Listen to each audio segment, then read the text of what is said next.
In the beginning, the earth was nothing but a solid rock, and the four magical brothers, Sky, Fuego, Hydrus, and Terra, were in possession of its ruling. One day, the powers of the brothers were spontaneously activated, and each took their throne ruling a separate element. Sky, the sky and wind; Fuego, the fire; Hydrus, the waters of the earth; and Terra, the soils. For 7 days, the four newly ruling gods worked intensely to transform the earth as what we now see it as. Stepping back and admiring their work, the gods were in awe of their individual masterpieces. Then Sky spoke. "If we are capable of constructing these on our own, brothers, imagine what we could make united." The four gods combined their powers and together made man himself. The civilization of Yue. The ancient civilization of Yue believes in the creation of the world, humans, and evil as a result of a quarrel between two godly siblings. The creation myth begins with two siblings, Cthulhu and Mutlu. They were constantly fighting, and one day, Mutlu decided that she was tired of seeing only her brother. So, she decided to create other life forms. She breathed life and made humans, and they multiplied and became numerous.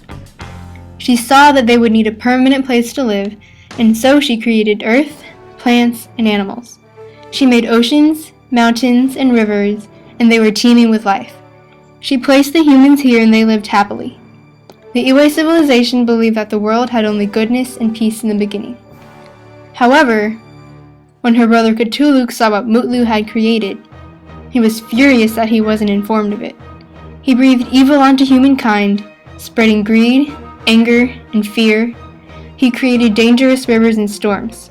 Life was no longer easy for the humans. When Mutlu returned, she was distraught. She could not fix the damage Cthulhu had done to Earth. The battle that commenced sparked the everlasting struggle between good and evil.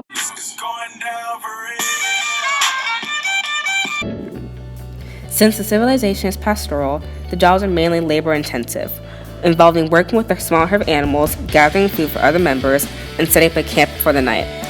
When helping herd the animals, it invites grooming, if needed, feeding and providing water.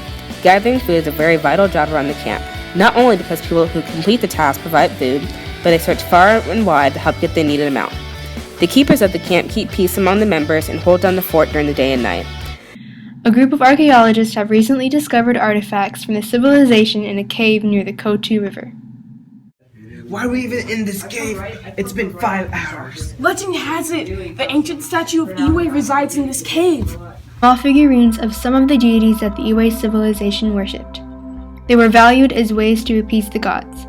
For example, one might carry around a small figurine of a river goddess because he believed it would keep the Kotu River from flooding and damaging crops. In addition to figurines, people would make sculptures of the gods and their leaders as well as small sketches.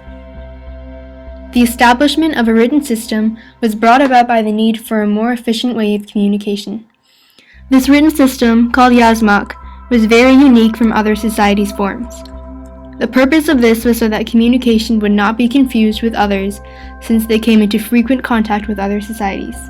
Yazmak allowed people to record events and stories as well as keep records.